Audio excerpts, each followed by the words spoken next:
देखिए क्या मैं कहूँ, एक शैक्षणिक अराजकता का माहौल है। जो हमारे मुख्यमंत्री हैं पलटू राम, वो तो 24 घंटे उनका दिमाग इसी में लगा रहता है, कैसे कुर्सी बचाई जाए, कैसे पलटी मारा जाए, कैसे ये किया जाए, कैसे समीकरण बनाया जाए, लवकुश समीकरण क्या हो, ये क्या हो, वो क्या हो। तो उसमें युवा पीढ़ी के भविष्य के साथ ये लोग बिल्कुल मतलब क्या कहें, खिलवाड़ कर रहे हैं और इससे युवाओं में बहुत ज़्यादा मतलब असंतोष की भावना पनप रही है। जड़ से उखाड़ने की ज़रूरत है शिक्षा माफिया को, नहीं तो ये लोग तो इन लोगों ने तो मजाक बना के रख दिया।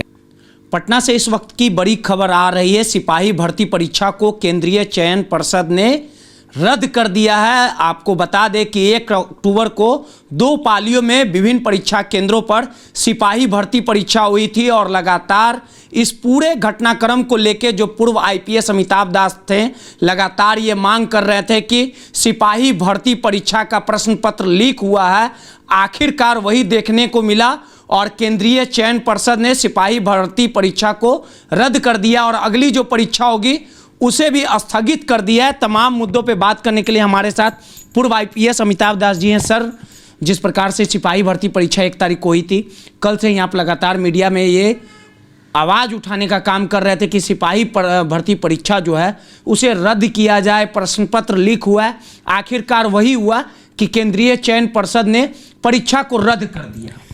जी, मुझे भी खबर मिली है और मैं इस मतलब खबर का स्वागत करता हूँ। एक तरह से सत्य की जीत हुई है, न्याय की जीत हुई है, क्योंकि देखिए परसों ही यह स्पष्ट हो गया था, परीक्षा के रोज़ ही स्पष्ट हो गया था कि लोगों के पास आंसर की है और उसमें 92 ऐसे सवाल थे जो कि हूबहू मिल रहे थे। मतलब ये कहा ही नहीं जा सकता है कि ये संयोग की बात थी, इत्तेफाक की बात थी। स्पष्ट था कि कोई बड़ा गिरोह सुनियोजित तरीके से ये सब काम में लगा हुआ है। तो उसी समय से मैंने कहना शुरू किया था कि अब इसमें कोई संदेह की बात नहीं है, प्रश्न पत्र लीक हुआ है और परीक्षा रद्द हो। तो कल शाम में जो सिंघल सर हैं, जो भर्ती बोर्ड आयोग के जो चेयरमैन हैं, उनका एक बयान आया तो मुझे थोड़ी निराशा हुई, क्योंकि उस बयान में सिंघल सर कह रहे थे कि नहीं, हमारा इंटरनल अरेंजमेंट बहुत मजबूत है और किसी तरह का कोई प्रश्न पत्र लीक नहीं हुआ है। ये वो ऐसा सहयोग था कि आज सुबह ही मैंने वकीलों से बात की कि भाई आयोग तो लगता है रद्द करेगा, नहीं तो हम लोग को PIL करना चाहिए, पटना हाई कोर्ट में मतलब जनहित याचिका करनी चाहिए। आज शाम में मैंने एक वकील को बुलाया भी था अपने घर पर, लेकिन अभी दोपहर में ही खबर आ गई कि रद्द हो गई। चलिए, कहते ना देर आए दुरुस्त आए, थोड़ा समय लगा लेकिन रद्द करना एक सही निर्णय हुआ। और जो 7 और 15 तारीख की भी जो परीक्षा थी, 7 अक्टूबर और 15 अक्टूबर वाली, वो भी अगले आदेश तक स्थगित कर दी गई है। लेकिन सबसे बड़ा सवाल उठता है सर कि आखिर ये बिहार में कब तक होते रहेगा? आप पिछली परीक्षा में ही नज़र डालिएगा BPSC। बिल्कुल बिल्कुल, यही देखिए लाख टके का सवाल है। देखिए ये शिक्षा माफिया जो है उसकी जड़ें इतनी मतलब क्या कहूँ मैं, गहरी हो गई है कि मतलब ये दुस्साहस कर देता है। अब इसको मैं दुस्साहस ही ना मानूंगा कि अब आप लोग जो पकड़ाते हैं सॉल्वर सब, तो किसी के पास वॉकी टॉकी रहता है, तो कोई ब्लूटूथ से लैस रहता है, तो कोई अभ्यर्थी कान में जो मक्खी कहते हैं वो घुसा के रखता है। तो एकदम हाईटेक हो गया है और लगता है कि ये मतलब किसी चीज़ का इनको कोई डर ही नहीं है। पिछले साल आपको याद होगा मई में ये 67वीं संयुक्त परीक्षा जो BPSC ने ली थी, उसकी परीक्षा लीक हुई थी। उस समय भी हम लोगों ने प्रश्न पत्र जी 67वीं संयुक्त की परीक्षा, प्रारंभिक परीक्षा, उस पर भी हम लोगों ने हंगामा किया था, फिर रद्द हुई थी परीक्षा। उसके बाद देखिए अब ये आ गया सिपाही बहाली में। तो जब तक होता क्या है कि ये सब केस जो है वो EOU वाले इसको देखते हैं, जो आर्थिक अपराध इकाई है बिहार पुलिस की। इस मामले में भी अभी जो सिपाही बहाली वाला में भी बहुत सारी प्राथमिकियाँ दर्ज हुई है पूरे बिहार में।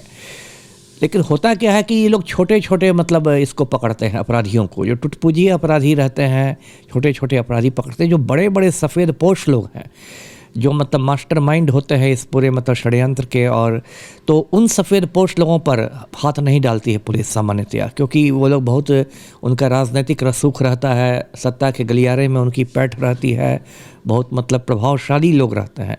तो जब तक आप जड़ पर हमले नहीं कीजिएगा तो पत्ते तोड़ने से कुछ नहीं होगा।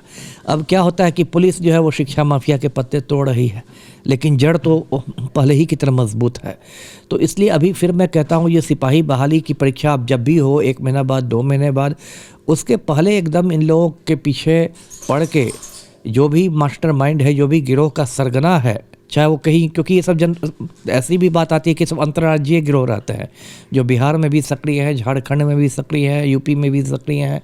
तो एकदम बगल वाले पड़ोसी राज्यों से तालमेल करके बिल्कुल इन लोग को जड़ से उखाड़ने की ज़रूरत है शिक्षा माफिया को, नहीं तो ये लोग तो इन लोगों ने तो मजाक बना के रख दिया। तो सबसे बड़ा सवाल उठना ये भी लाजमी है कि जिस प्रकार से जिम्मेवारी बिहार के मुख्यमंत्री नीतीश कुमार है, तेजस्वी यादव शिक्षा मंत्री रामचरितमानस को लेकर बयान देते हैं, लेकिन उनसे शिक्षा नहीं संभल रही है। शिक्षा विभाग के पाठक अपर मुख्य सचिव हैं, आखिर वो क्या कर रहे हैं, ये लोग क्या कर रहे हैं? नहीं, वही तो बात है। देखिए, अगर इच्छा शक्ति रहे, इच्छा शक्ति बहुत आवश्यक है। अभी देखिए बीपीएससी को देखिए, बिहार लोक सेवा आयोग को पिछले साल इसकी भी काफ़ी खिल्ली उड़ती थी। लोग लोक सेवा आयोग को लीक सेवा आयोग कहते थे कि आपका तो क्वेश्चन पेपर ही लीक कर जाता है, लेकिन जब से अतुल प्रसाद सर आए हैं तब से उसमें बहुत सकारात्मक बदलाव देखे गए हैं। और अभी जो शिक्षक बहाली परीक्षा हुई 24, 25, 26 अगस्त को, उसमें तो मतलब एक परिंदा भी नहीं पर मार सका और बहुत मजबूत इनका नियंत्रण कक्ष बना हुआ था। 38 जिले हैं बिहार में, एक एक केंद्र पर कैमरे के द्वारा नज़र थी। फिर जो 69वीं संयुक्त परीक्षा हुई है, उसकी प्रारंभिक परीक्षा 2-3 दिन पहले, उसमें भी बहुत कड़ाई बरती गई। लेकिन अभी बिहार में देखिए, क्या मैं कहूँ, एक शैक्षणिक अराजकता का माहौल है। जो हमारे मुख्यमंत्री हैं पलटू राम, वो तो 24 घंटे उनका दिमाग इसी में लगा रहता है, कैसे कुर्सी बचाई जाए, कैसे पलटी मारा जाए, कैसे ये किया जाए, कैसे समीकरण बनाया जाए, लवकुश समीकरण क्या हो, ये क्या हो, वो क्या हो। तो उसमें युवा पीढ़ी के भविष्य के साथ ये लोग बिल्कुल मतलब क्या कहें, खिलवाड़ कर रहे हैं और इससे युवाओं में बहुत ज़्यादा मतलब असंतोष की भावना पनप रही है। युवाओं में बहुत लोग फ्रस्ट्रेशन के शिकार हो रहे हैं। ये बहुत अशुभ संकेत है प्रदेश के लिए। सीधे तौर पे पूर्व आईपीएस अमिताभ दास जी थे, लगातार सवाल उठा रहे थे कि सिपाही भर्ती परीक्षा हुआ, उसका प्रश्न पत्र लीक हुआ। आखिरकार सवाल लगातार आवाज़ जिस प्रकार से बुलंद कर रहे थे, आखिरकार केंद्रीय चयन पर्षद ने फैसला लिया और सिपाही भर्ती परीक्षा को रद्द कर दिया है। कैमरामैन ऋतिक के साथ रोहित, दर्श न्यूज़ पटना।